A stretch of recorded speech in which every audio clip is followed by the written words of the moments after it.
Hello guys, I'm Bethany and welcome back to my channel. Today is the video you've all been waiting for.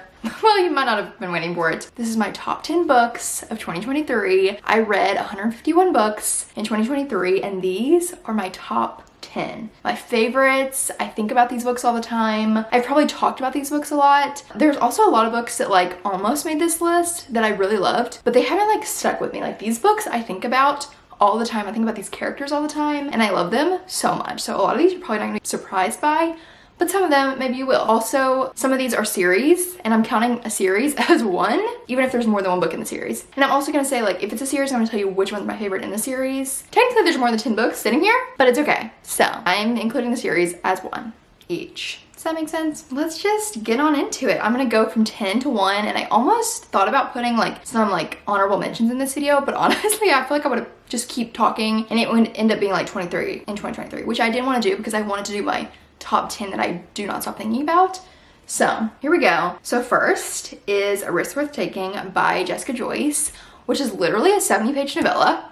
You're probably like, how's this in your top 10? I don't know what she put in that book, but it is so good. Like the way that this book made me feel, the way I still think about it, I read it in November and I think about it all the time. I want to reread it because it was just so good. It is like a holiday kind of vibe novella. It definitely takes place during the holidays, but I just thought it was so good. Like Jessica Joyce's writing was incredible. I did read You With a View after this and I didn't love it as much. I feel like her writing still stood in that book, but there's something about A Risk Worth Taking, like I don't even know how to explain it. Like it just felt like I was there, like I was with the characters and I just like literally got so attached to the characters in such a short amount of time. And I love this novella so much that I still think about it and it's in my top 10. I'm kind of surprised. Like I feel like it's kind of shocking, but I loved it so much. Like if you haven't read this, you should. It's such a short, quick read. I read it like literally in like an hour. So good. Like I wanted it to be longer because I loved it so much, but then I was also like, it was the perfect amount. It did what it needed to do and it was so good. So highly recommend this. Obviously I recommend all of these. Next is a series and it's the Windy City series, which not including Mile High. Let's just pretend that doesn't exist. I DNF that one, but The Right Move and Caught Up, I love them so much and I think about them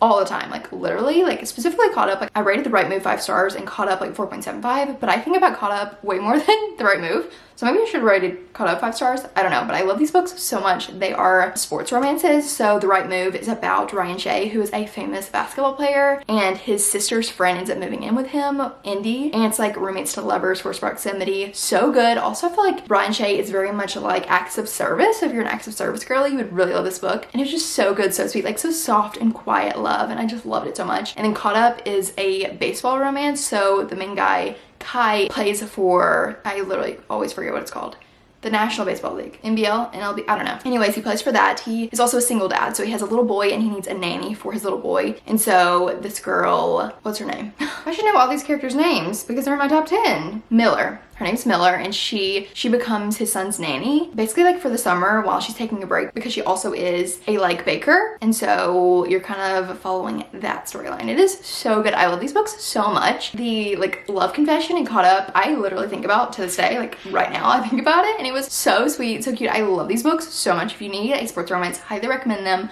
I'm pretty sure this year they come out like traditionally published, but they're currently like indie published with these covers.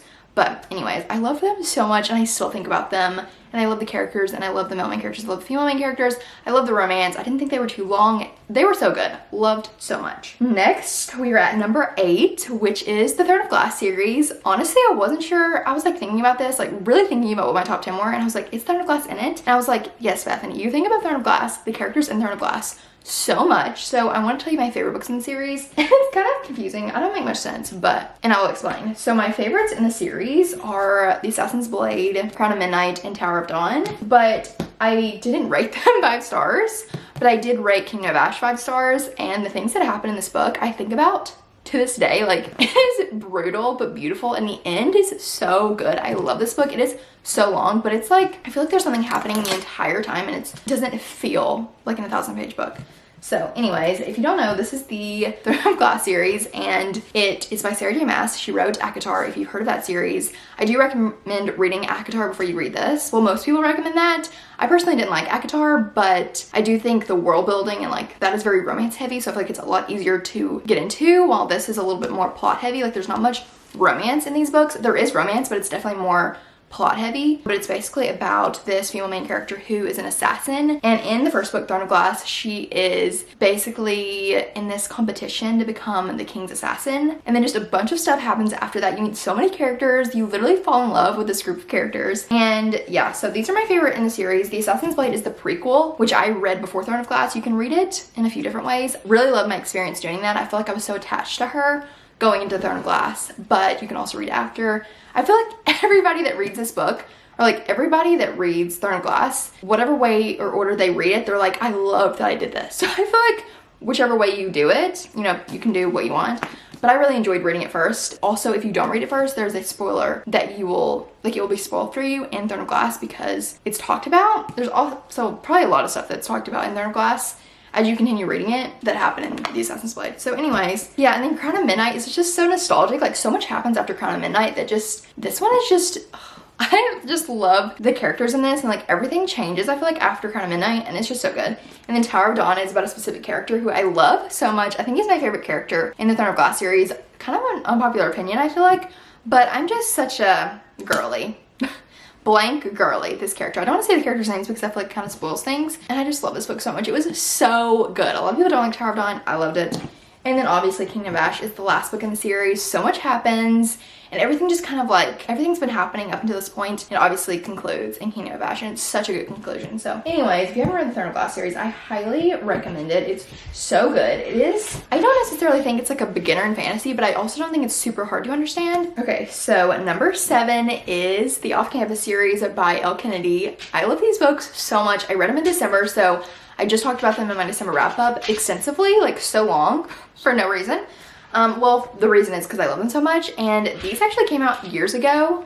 So you probably heard of these and you're like, Bethany, took you long enough, and you're correct. And they actually came out with new covers for these books in November, and they are so cute. And that's really what made me want to read them, is the new covers, the sprayed edges, they're just beautiful. So basically this is a college hockey romance series. So they follow different hockey players and their love interest. So they're also dual POV. We love that. So my favorites in the series are definitely The Deal and The Score. So The Deal follows Garrett and Hannah. The Score follows Dean and Allie. These are just so good. Like, this series reminds me like why I love to read. Like, they are just bingeable, so good, funny, but they also like have deeper elements, and I just love them so much. Like, literally like comfort characters, comfort series. Like, I already want to reread them because they're so good. They're also on Kindle Unlimited, so I did read I think most of them on my Kindle, but then I bought the physical copies, which I love doing. I love like reading physical and ebooks. It makes my life easier at like night in the dark, you know, when you can just read on your Kindle. But anyways, the new covers just look so pretty together. Also, I did read the novellas, which is the Legacy. There's like 4 novellas in this, and I did really enjoy it. A lot of people don't enjoy this one, but I did enjoy it. I do think I probably should have read the Brower U series before reading this, because characters in that is mentioned in here. But oh well, I do want to read the Brower U series next, and I do want to read the Graham Effect, which is about Garrett and Hannah's daughter, but I want to read the Brower U series before I read that. So anyways, love these books so much. They're so good. I love sports romance. I love hockey romance, and these are just so good. Like, so many hockey romances that I've read nowadays, they're just trying to do this and they aren't as good, because these are so good. So Lily has arrived. She's hit the tripod. We're scooching back now. Okay, number 6 is A Curse for True Love by Stephanie Garber. I had to get my UK edition because it's just absolutely beautiful. Like, you cannot tell me that this is not the most beautiful cover you've ever seen. It's literally perfect. I ordered it from Blackwell's and I'm obsessed. I literally have 3 copies of this book. For what? Because it's amazing. So I read Once Upon a Broken Heart and The Vow of Never After in April, I think. And I was like waiting, itching for the 3rd book to come out. And it came out in October, and it was everything that I was hoping for. Number 6 isn't the Once Upon a Broken Heart series in general. It's A Curse for True Love. Like, number 6 belongs to A Curse for True Love. This is my favorite in the series. I personally didn't love the first one, and I loved half of the second one. Like, the second half was really good. And like the end of that one made me so excited for this one. And this one was everything that I was hoping for. So I loved it so much. If you don't know, this is a fairy tale fantasy. Very much a good beginner in fantasy if you haven't read it before. And it's about Evangeline, and she basically makes a deal with this fate. Just so like lyrical and like magical. I don't even know how to explain it. And it's like if you watched a fairy tale movie, it's like that. And it's so good. I personally love the 3rd one. I thought this was a great conclusion. I love the male main character. He's one of my favorites ever. The male main character in this series. Oh my goodness, I love him so much. And there's one line that happens in The Ballad of Never After that I will never forget for as long as I live. And I had to get the UK cover because it's beautiful. So if you haven't read the series, I highly recommend it. The first 2 books, a lot of them were slow in my opinion, but I feel like it led to this book, which was absolutely perfect. And I feel like Stephanie Gerber also just popped off with the writing in this. It was so good. So anyways, loved it so much, and it's just beautiful. Also, I didn't get the one that has like the things on the front, but I did just get the red spine and all that stuff. Anyways, it's just, I love it so much. This book is just, I just stare at this book because it's so beautiful. That's weird. Okay, next, number 5 is The Roommate Pact by Allison Ashley. This book, oh my goodness, I loved it so much. I say that, we know, it's your top 10. But this book I knew I was gonna love because I loved Would You Rather by her, and I also loved another book I read by her, Perfect Distraction. But I did not expect to love this one as much as I did. Like, I literally binged it like in one sitting. I was like giggling, kicking my feet. I love the main character. I just loved it so much, and I think about it and I tabbed literally the heck out of it, and I actually want a giveaway of an annotated copy from the author, and I cannot wait to reread it and like read her annotations. Oh my goodness, I'm so excited. I just love this book so much. One of my favorite romances of all time. I highly recommend it. It is pretty much closed door, and it's basically following Claire, who is an ER nurse, and Graham, who's a firefighter, and they are roommates. So it's like roommates to lovers, forced proximity, that kind of thing. I don't want to give too much of the plot away because I feel like it's so good if you just go into it mostly blind, but just know this book is so good. There is like a medical aspect to it, which is in all of Allison Ashley's books, and it's also pretty short. It's like a little over 300 pages. Quick read, so good. I love this book so much. Like, it's just so good. The main character had me swooning, kicking my feet, and it's just so good. So anyways, number 4 is More Than Just Us by Ali Toski, who is one of my best friends, but also this book is so good. It's her debut novel. It comes out in March 19th, and her cover, she revealed it, so I can put it on the screen for this video, which I'm so excited about. Look at this cover, guys. Look at this cover. It's beautiful. So this book, I think I can say a little bit of what it's about. I don't really know. It's a second chance romance, childhood friends to lovers, and it takes place in Seattle.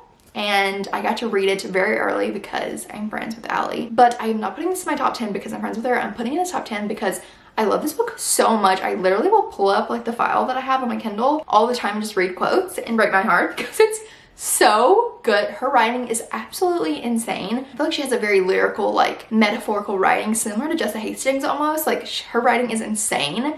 And I'm already like, can you write another book? Because I need it, even though this one hasn't come out yet. But I love this book so much.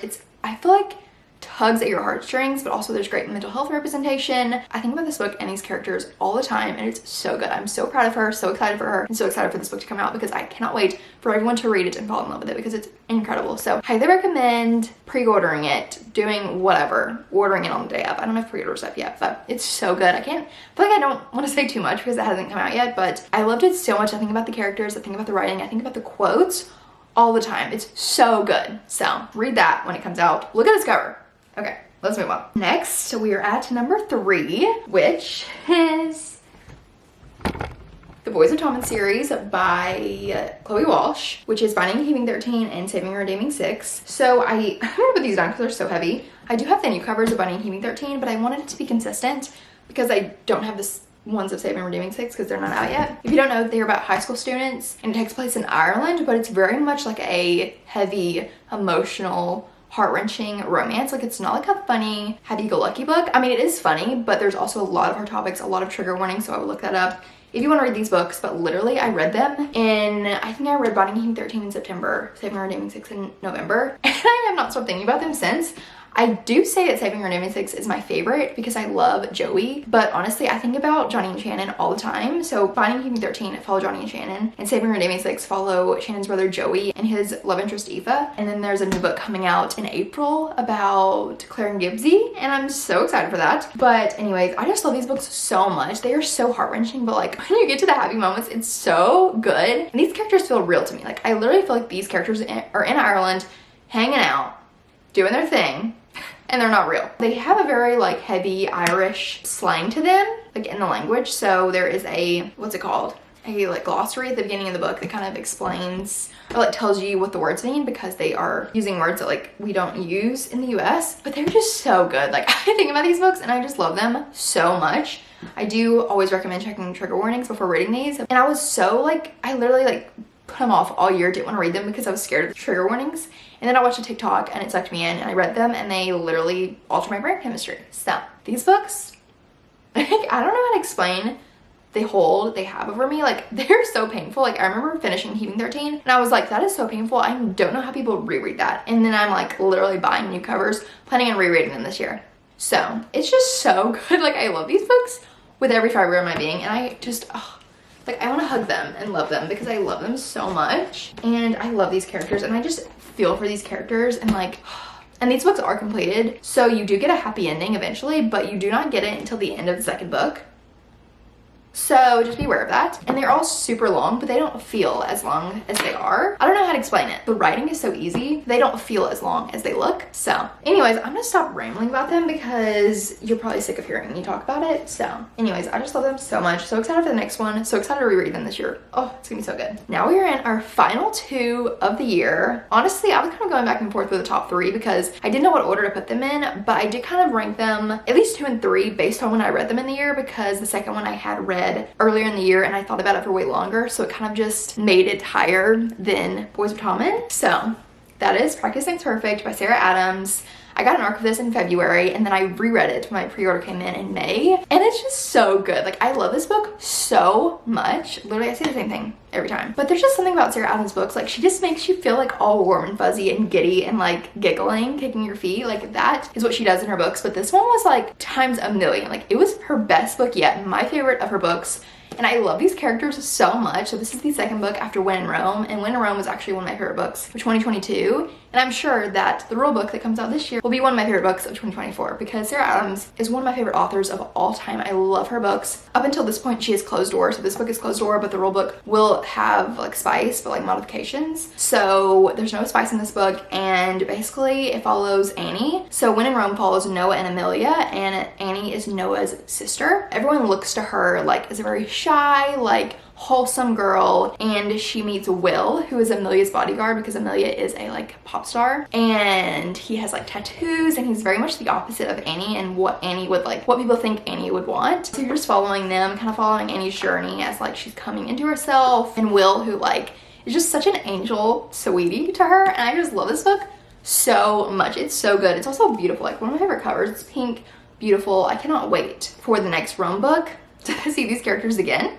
because I love them so much.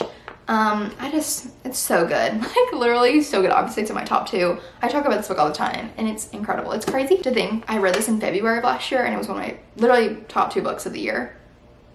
I don't know. Anyways, so good. Now it is time for my number 1 book of the year, which if you know me, you've probably guessed already by now what this book is. But if you haven't, I'm gonna tell you. It is Daisy Hates the Great Undoing by Jessa Hastings.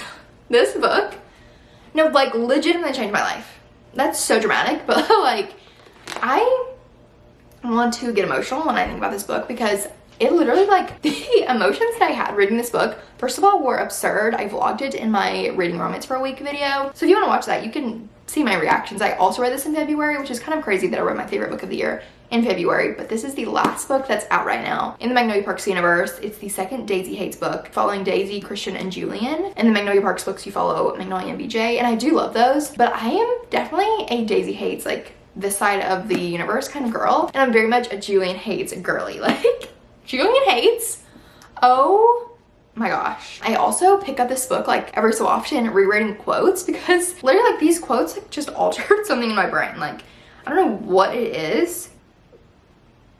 I don't even know how to explain it. Like, when I like flip through here and look at my annotations, like, it makes me, oh, I cannot. Like, it's so good. The found family in this series, the romance, the heartbreak, literally like breaks your heart and doesn't put it back together because the series is not over yet. But I'm so excited for the next Daisy Hates book. Like, I'm excited for Magnolia Parks 3, but I'm even more excited for the next 2 Daisy Hates books because I love Julian and I love Daisy and Christian. I just love this universe so much, and Jess's writing is just absolutely insane. Like, the quotes, like the way that she makes you feel, like, I don't know how she does it. It's just so good. So if you're surprised, you must be new here because I talk about these books all the time. I feel like I specifically talk about this book all the time. Anyways, this is my favorite book of the year and I haven't posted it anywhere because I've been waiting for this video. So we love this book. We love Julian, and I'm so excited for the next book in the series to break my heart and shatter me and probably not put me back together. So Anyways, top book of the year. Those are all the books, my top 10 books of 2023. I'm honestly glad I didn't do honorable mentions because I've been talking for so long. So I will soon have a video of all the books that I read in 2023 and then my 2024 TBR. So those are the videos to come. Get excited, but I think that's it, and I'll see you very soon for my next video. Bye.